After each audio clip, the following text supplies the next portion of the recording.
Olá, sejam bem-vindos aqui ao nosso canal. Vamos dar continuidade ao nosso estudo do livro O que é o Espiritismo. Nós estamos lendo aqui em conjunto a biografia de Allan Kardec. Então, vou dar continuidade. No meu livro aqui, a página 11. Vamos lá.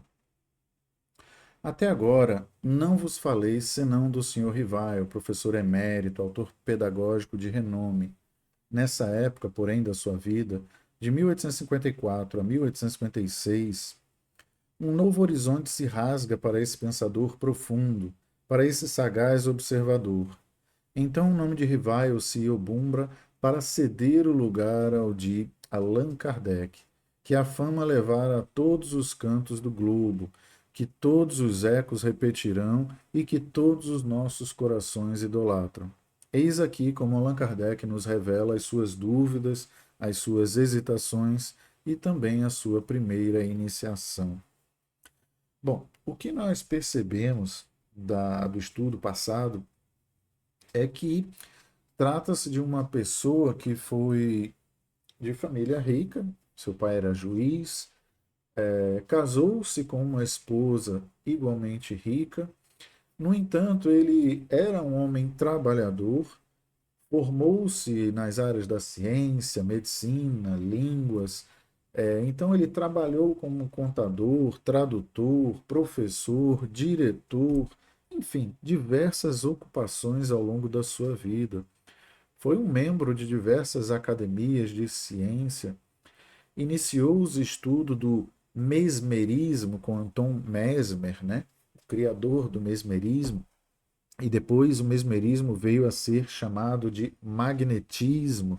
Magnetismo é essa energia eletromagnética que o corpo de nós humanos temos e podemos doar às outras pessoas. Essa energia eletromagnética, ela era um estudo nessa época, século XIX, por Anton Mesmer, Allan Kardec e outros, e séculos depois veio a ser comprovada, por exemplo, pelas máquinas de eletroencefalograma e eletrocardiograma. São máquinas que medem as ondas eletromagnéticas do coração e do encéfalo. Então, nós percebemos que aquilo que era estudado por Allan Kardec no século XIX veio a ser provado mais tarde com o avanço das ciências. Vamos continuar aqui a leitura, agora abre aspas, e aí uma fala da biografia de Allan Kardec que a gente encontra no livro Obras Póstumas, né? Essa biografia foi escrita por ele mesmo, por Allan Kardec. Então, há uma parte aqui da biografia escrita pelo Henry com essa outra parte aqui da biografia escrita pelo próprio Allan Kardec. Vamos lá. Eu me encontrava, pois, no ciclo de um fato inexplicado, contrário na aparência às leis da natureza, e que minha razão repelia. Nada tinha ainda visto nem observado. As experiências feitas em presença de pessoas honradas e dignas de fé me firmavam na possibilidade do efeito puramente material. Mas a ideia de uma mesa falante não me entrava ainda no cérebro. Então aqui ele está falando que ele era uma pessoa de razão. As pessoas que o convidavam para assistir às reuniões das mesas girantes também eram pessoas de razão, de ciência, e era intrigante como é que pode essas pessoas de ciência acreditarem numa mesa que se move. E a gente vai perceber que ele vai até essas reuniões e começa a ficar cada vez mais entregado e vê que se trata de algo sério e não apenas uma diversão. Continuando, no ano seguinte, era no começo de 1855, encontrei o Sr. Carlotti, um amigo de há 25 anos, que discorreu acerca desses fenômenos durante mais de uma hora, com o entusiasmo que ele punha em todas as ideias novas. O Sr. Carlotti era corso de origem, de natureza ardente e enérgica. Eu tinha sempre distinguido nele as qualidades que caracterizam um grande e bela alma, mas desconfiava da sua exaltação. Ele foi o primeiro a falar-me da intervenção dos espíritos e contou-me tantas coisas surpreendentes que, longe de me convencerem, aumentaram as minhas dúvidas. Você um dia será um dos nossos, disse-me ele. Não digo que não, respondi-lhe eu. Veremos isso mais tarde. Então, Allan Kardec passou mais de um ano recusando os convites de seus amigos de ciência para participarem das reuniões das mesas girantes e ver com seus próprios olhos o que se tratava. Lá para maio de 1855, conforme o texto aqui diz, é quando ele vai aceitar ir à primeira reunião. Então, vamos lá. Daí a algum tempo, pelo mês de maio de 1855, estive em casa da sonâmbula senhora Roger e com o seu magnetizador, o senhor Fortier. Lá encontrei o senhor Partier e a senhora Planimazon, que me falaram desses fenômenos no mesmo sentido que o senhor Carlotti, mas noutro tom. O senhor Partier era funcionário público de certa idade, homem muito instruído, de caráter grave, frio e calmo. Sua linguagem pausada, isenta de todo entusiasmo, produziu-me viva impressão, e quando ele me convidou para assistir às experiências que se realizavam em casa da senhora Planmaison, na rua Grange Batelier, número 18, aceitei com solicitude. A entrevista foi marcada para terça-feira de maio, às 8 horas da noite. Então aqui eu grifei a sonâmbula senhora Roger e o seu magnetizador, senhor Fortier. Como assim sonâmbula? É aquela pessoa que dorme e fala dormindo? Sim, nessa época era apenas isso, uma pessoa que dorme e fala dormindo. Porém, com o passar dos anos, as ciências foram evoluindo, as pessoas foram estudando, assim como Kardec fez o estudo das pessoas sonambúlicas e pôde perceber que tratava-se ali de um fenômeno não apenas do sono, mas existia também um certo grau de mediunidade, que é essa capacidade de nós encarnados interagirmos com o plano espiritual, com os espíritos. E o senhor Fortier, que ele faz referência a ser seu magnetizador, a gente também vai ver isso mais à frente, quando estudarmos os demais livros do Espiritismo, como lá no livro dos Médiuns, trata o magnetizador aqui como um tipo de médium que provoca na senhora Roger o fenômeno da mediunidade sonambúlica, para daí eles poderem ter as reuniões mediúnicas. Outra coisa interessante é que ele cita nomes, cita profissões, endereço da rua, datas, isso tudo pode ser checado na internet por aquelas pessoas que não acreditam. Então são diversos os fatos, diversas as provas que nos levam a ter certeza da veracidade do espiritismo. Desde aquela época até hoje, tem pessoas que dizem que espiritismo é uma enganação, que é uma mentira, é uma charlatanice, que Allan Kardec nunca existiu. E aí, como eu falei a vocês no estudo passado, tudo isso é verificável na internet. Existe o site do cartório, onde a gente pode entrar e capturar a certidão de nascimento de Allan Kardec, a certidão de casamento de Allan Kardec. Enfim, vamos continuar os nossos estudos para aqueles que querem aprender e aqueles que não querem, a gente tem que respeitar. Foi aí pela primeira vez que testemunhei o fenômeno das mesas girantes, que saltavam e corriam, e isso em condições tais que a dúvida não era possível, ou seja, ele viu as mesas voando pelo céu e não teve como negar que aquilo era algo verdadeiro. Aí vi também alguns ensaios muito imperfeitos de escrita mediúnica em uma ardósia com auxílio de uma cesta. Bom, aí ele está vendo vários tipos de mediunidade diferente. É a médium que é sonambúlica, é o outro médium que é o magnetizador, é a mesa que se locomove pelo ar, é outro tipo de mediunidade, mediunidade de efeito físico. Aí aqui a gente vê uma mediunidade de escrita, né? Com o auxílio de uma cesta colocada sobre a ardose e uma pena de escrita cravada ali na cesta, para que a cesta se movimentasse sozinha por cima da ardósia e a pena fosse escrevendo. E isso era uma coisa espantosa de se ver, como até hoje é. Muitas pessoas, ao chegarem no centro espírita, no centro de Umbanda, ou qualquer outra religião que lide com os espíritos, com a mediunidade, muitas das vezes se impressiona, né, com os fenômenos mediúnicos, os fenômenos espirituais. Continuando também. Minhas ideias estavam longe de se haver modificado, mas naquilo havia um fato que devia ter uma causa. Ele era um homem de ciência, ele precisava descobrir a causa daqueles fenômenos mediúnicos, né? Entrevi sobre essas aparentes futilidades e a espécie de divertimento que com esses fenômenos se fazia alguma coisa de sério, e como que a revelação de uma nova lei, que a mim mesmo prometia aprofundar. Então ele, como homem de ciência, ele começou a investigar. As pessoas iam ali por divertimento. Ele percebeu que poderia ter algo a mais ali. Ele chama aqui de nova lei. E assim foi. Ele continuou frequentando, observando e vamos à leitura. A ocasião se me ofereceu e pude observar mais atentamente do que tinha podido fazer.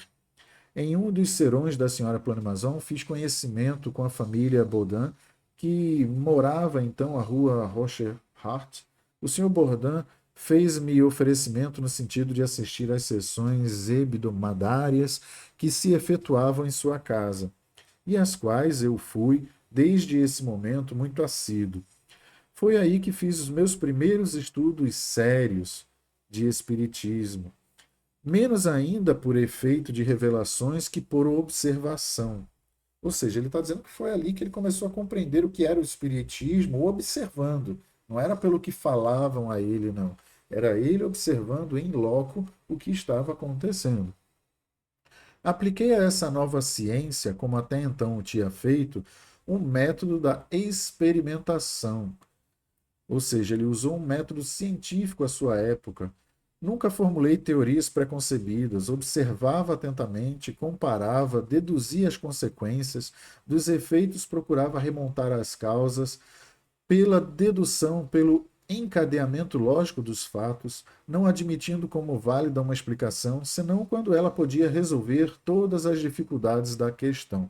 Veja a preocupação dele em aplicar o método científico e a prova de que ele fez um trabalho sério, para aqueles que ainda não o levam a sério até hoje, né? E muitos desmerecem, querendo dizer que isso não é ciência. Bom, devemos compreender e situar o texto à sua época, 1855. Era assim que se fazia ciência naquela época. Se hoje, ano de 2025, existem métodos mais avançados de ciência, ótimo, palmas para a humanidade que vem evoluindo e que assim seja. Mas naquela época era aí que era o campo da ciência dele. E tudo que ele tinha a seu recurso, ele aplicou. Continuando. Foi assim que sempre procedi em meus trabalhos anteriores, desde a idade de 15 a 16 anos. Compreendi desde o princípio a gravidade da exploração que ia empreender. Entrevi nesses fenômenos a chave do problema tão obscuro e tão controvertido do passado e do futuro, a solução do que havia procurado toda a minha vida. Era, em uma palavra, uma completa revolução nas ideias e nas crenças. Preciso, portanto, se fazia agir com circunspecção e não levianamente ser positivista e não idealista, para me não deixar arrastar pelas ilusões. Então, a gente percebe, por exemplo, às vezes um certo fanatismo nas religiões, e ele era uma pessoa cética, séria. Então, ele precisava positivar, ou seja, afirmar por toda a metodologia que ele empregou de que aquilo se tratava de algo verdadeiro e não de uma ilusão. Um dos primeiros resultados das minhas observações foi que os espíritos, não sendo senão as almas dos homens, não tinham nem a soberana sabedoria, nem a soberana ciência, que o seu saber era limitado ao grau do seu adiantamento, e que a sua opinião não tinha senão o valor de uma opinião pessoal. Esta verdade, reconhecida desde o começo, evitou-me o grave escolho de crer na sua infalibilidade e preservou-me de formular teorias prematuras sobre a opinião de um só ou de alguns. Então aqui eu grifei logo essa primeira frase, onde ele diz que os espíritos que se comunicavam nada mais são do que as almas dos homens que já viveram encarnados. Então eu, você que me ouve, um dia a gente vai desencarnar, esse corpo carnal vai falecer, a nossa alma vai sobreviver e estaremos aqui com a possibilidade de nos comunicarmos com os que estão encarnados ainda. Continuando, só o fato da comunicação com os espíritos, o que quer que eles pudessem dizer, provava a existência de um mundo invisível ambiente, Então, nós vimos anteriormente que os espíritos eram as almas daqueles que se foram, e esses se foram não naquela ideia religiosa do catolicismo, do islamismo, do judaísmo, de que existe um céu lá nas alturas do planeta Terra e um inferno no subsolo aqui do planeta Terra. Não, ele está falando de um mundo invisível ambiente, ou seja, ao nosso redor existem um plano espiritual, ou melhor, diversos planos espirituais, né? E esses espíritos são as almas daqueles que viveram conosco. Então nós não vamos para nenhum lugar distante, estamos todos juntos e misturados, como falamos no popular. Era já um ponto capital, um imenso campo franqueado às nossas explorações, a chave de uma multidão de fenômenos inexplicados. O segundo ponto, não menos importante, era conhecer o estado desse mundo e seus costumes, se assim nos podemos exprimir. Cedo observei que cada espírito, em razão de sua posição pessoal e de seus conhecimentos, desvendava-me uma fase desse mundo, exatamente como se chega a conhecer o estado de um país interrogando os habitantes de todas as classes e condições, podendo cada qual nos ensinar alguma coisa e nenhum deles podendo, individualmente, ensinar-nos tudo. Cumpre ao observador formar o conjunto com o auxílio dos documentos recolhidos de diferentes lados, colecionados, coordenados e confrontados entre si. Eu, pois, agi com os espíritos como o teria feito com os homens. Eles foram para mim, desde o menor até o mais elevado, meios de colher informações e não reveladores predestinados. Então, o que a gente vê aqui é Allan Kardec afirmando que os espíritos, assim como os homens encarnados, eles têm níveis diferentes de conhecimento, de cultura, de informação.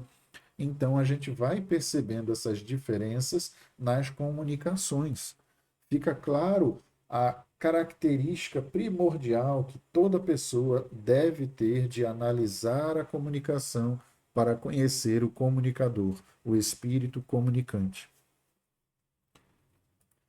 A estas informações colhidas nas obras de Allan Kardec, convém acrescentar que, a princípio, o Sr. Rivail, longe de ser um entusiasta dessas manifestações e absorvido por outras preocupações, esteve a ponto de as abandonar, o que talvez tivesse feito se não fossem as instantes solicitações dos senhores Carlotti, René Taillandier, membro da Academia das Ciências, Tidman Mantese, Sardou, pai e filho, e Didier, editor que acompanhavam havia 5 anos o estudo desses fenômenos e tinham reunido 50 cadernos de comunicações diversas, que não conseguiam pôr em ordem.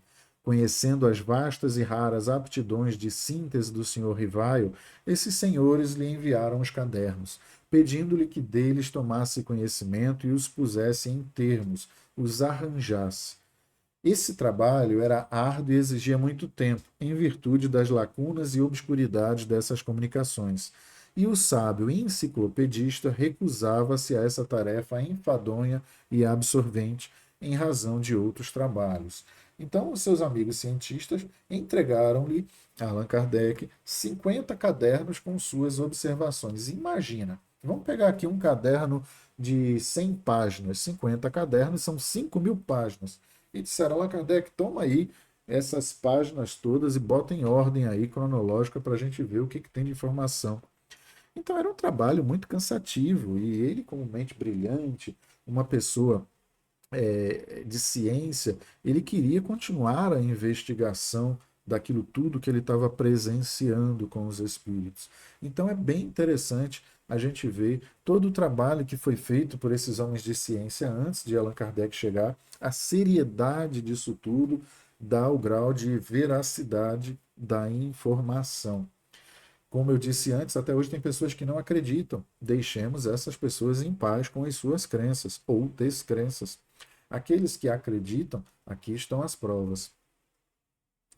Uma noite, seu espírito protetor, Z, deu-lhe por um médium uma comunicação toda pessoal, na qual lhe dizia, entre outras coisas, tê-lo conhecido em uma precedente existência. Quanto ao tempo dos druidas, viviam juntos nas Gálias. Eles se chamavam então Allan Kardec. e como a amizade que lhe havia votado só fazia aumentar, prometia-lhe esse espírito secundá-lo na tarefa muito importante a que ele era chamado e que facilmente levaria a termo. Então, esse espírito, chamado aqui de Z, para simplificar, era um espírito que protegeu Allan Kardec durante esse trabalho de investigação do espiritismo e ajudou na fomentação das obras que viriam a ser escritas por Allan Kardec. Ele também afirmou que se tratava, Allan Kardec, de um conhecido de outras reencarnações. Né? Então, o Espiritismo é uma doutrina, uma filosofia reencarnacionista. Nós acreditamos na reencarnação. Toda pessoa já reencarnou há algum tempo atrás. E aqui nesse caso, ele fala do tempo dos druidas, ou seja, séculos antes, nessa região das Galhas, ali ao norte da França, indo para o lado da Alemanha, enfim. Continuando, o senhor Rivaio, pois, lançou-se à obra, tomou os cadernos, anotou-os com cuidado, após atenta leitura, suprimiu as repetições e pôs na respectiva ordem cada ditado, cada relatório de sessão. Assinalou as lacunas a preencher, as obscuridades a aclarar e preparou as perguntas necessárias para chegar a esse resultado. Até então, diz ele próprio, as sessões eram em casa do Sr. Baudin. Não tinham nenhum fim determinado.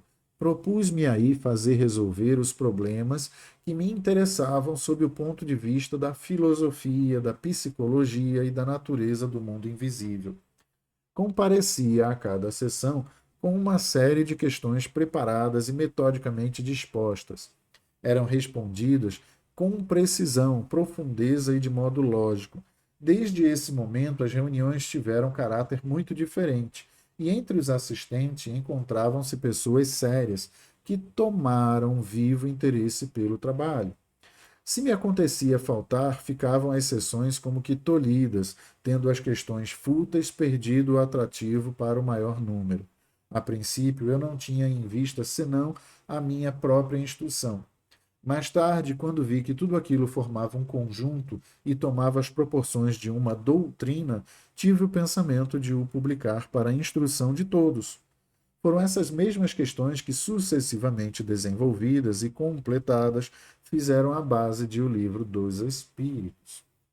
Então, Allan Kardec está dizendo que aqueles cadernos todos, os 50 cadernos que os amigos dele entregaram, ele teve o cuidado de ler tudo, pegar só o que era aproveitável e descartar o que não tinha importância. Organizou numa ordem, vamos dizer assim, lógica de pensamento, formulou perguntas para fazer aos espíritos nas próximas reuniões de mesas girantes, as reuniões mediúnicas. E aí as reuniões passaram de ser apenas uma diversão, um entretenimento, e passaram a ter um cunho mais científico, no sentido de Allan Kardec fazendo pergunta aos espíritos que respondiam. E quando ele observou essas perguntas, ele viu que se tratava de algo muito profundo, e ele percebeu que poderia surgir ali uma doutrina, e mais tarde essa doutrina, bem trabalhada com os espíritos, com os outros homens de ciência de sua época, veio a se tornar um livro dos espíritos, que nós estudaremos aqui no canal também. Continuando, em 1856, o Sr. Rivaio frequentou as reuniões espíritas que se realizavam à rua Tiquetone, em casa do Sr. Rostand, com Mademoiselle Jaffé, sonâmbula, que obtinha como médium comunicações muito interessantes com auxílio da sexta aguçada. Fez examinar por esse médium as comunicações obtidas e postas precedentemente em ordem. Esse trabalho foi efetuado a princípio nas sessões ordinárias, mas a pedido dos espíritos e para que fosse consagrado mais cuidado, mais atenção a esse exame, foi continuado em sessões particulares. Então, o que a gente percebe aqui é que Allan Kardec começou a consultar médiuns diferentes. Então, ele começou a fazer as mesmas perguntas para diferentes médiuns e colher as respostas desses espíritos que se comunicavam através desses médiuns. Médiuns, às vezes, que nem se conheciam. E aí ele foi percebendo as respostas, analisando tudo aquilo. Não me contentei com essa verificação, diz ainda Allan Kardec. que os espíritos me haviam recomendado. Tendo-me as circunstâncias posto em relação com outros médiuns, toda vez que se oferecia ocasião, eu aproveitava para propor algumas das questões que me pareciam mais melindrosas.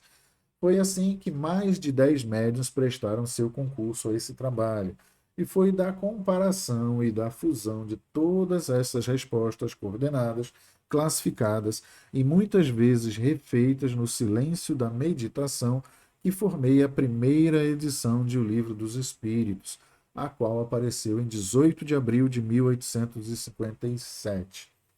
Ou seja, ele teve todo esse cuidado para deixar um trabalho sério, que é o Livro dos Espíritos, que merece ser lido, merece ser estudado, merece ser refletido pelo impacto que ele provoca em nós. Continuando, esse livro era em formato grande, 4 polegadas, em 2 colunas, uma para as perguntas e outra em frente para as respostas. No momento de publicá-lo, o autor ficou muito embaraçado em resolver como assinaria, se com o seu nome, Hippolyte Léon Denis Arrivaio, ou com o pseudônimo. Sendo o seu nome muito conhecido no mundo científico em virtude dos seus trabalhos anteriores e podendo originar uma confusão, talvez mesmo prejudicar o êxito do empreendimento, ele adotou o alvitre de o assinar com o nome de Allan Kardec, que, segundo lhe revelara o guia, ele tivera ao tempo dos druidas. A obra lançou tal êxito que na primeira edição foi logo esgotada. Allan Kardec reeditou em 1858 sob a forma atual, IN12, revista, correta e consideravelmente aumentada. Pois é, a primeira edição teve 514 perguntas e respostas. Aí os espíritos chegaram para Allan Kardec e disseram: olha, vamos revisar algumas coisinhas aqui que está faltando ou que estão equivocados. E na revisão aumentou para 1019 perguntas e respostas. Quer dizer, praticamente dobrou de tamanho nessa revisão. Então, a segunda edição em diante é a segunda edição que predomina até os tempos de hoje. Entretanto, a gente sabe que algumas editoras estão criando as suas próprias edições e aí estão alterando a obra original. Tenham muito cuidado ao estudar as obras de Allan Kardec. Continuando. No dia 25 de março de 1856, estava Allan Kardec em seu gabinete de trabalho em via de compulsar as comunicações e preparar o Livro dos Espíritos, quando ouviu ressoarem pancadas repetidas no tabique. Procurou sem descobrir a causa disso e, em seguida, tornou a pôr a mão à obra. Sua mulher, entrando cerca das 10 horas, ouviu os mesmos ruídos. Procuraram, mas sem resultado. De onde podiam eles provir? Moravam então à rua de Martes, número 8, no segundo andar, no fundo. No dia seguinte, sendo o dia das sessões em casa do Sr. Bondan, escreve Allan Kardec: contei o fato e pedi explicação. Então, por hoje, eu vou encerrar por aqui. No próximo estudo, a gente vai dar continuidade à biografia de Allan Kardec e a essa reunião contendo o diálogo que ele fez com os espíritos. Muito obrigado pela participação de vocês. Se gostou, clique em gostei, deixe seus comentários, compartilhe com seus amigos que podem se interessar pelo Espiritismo. Um grande abraço, fiquem em paz.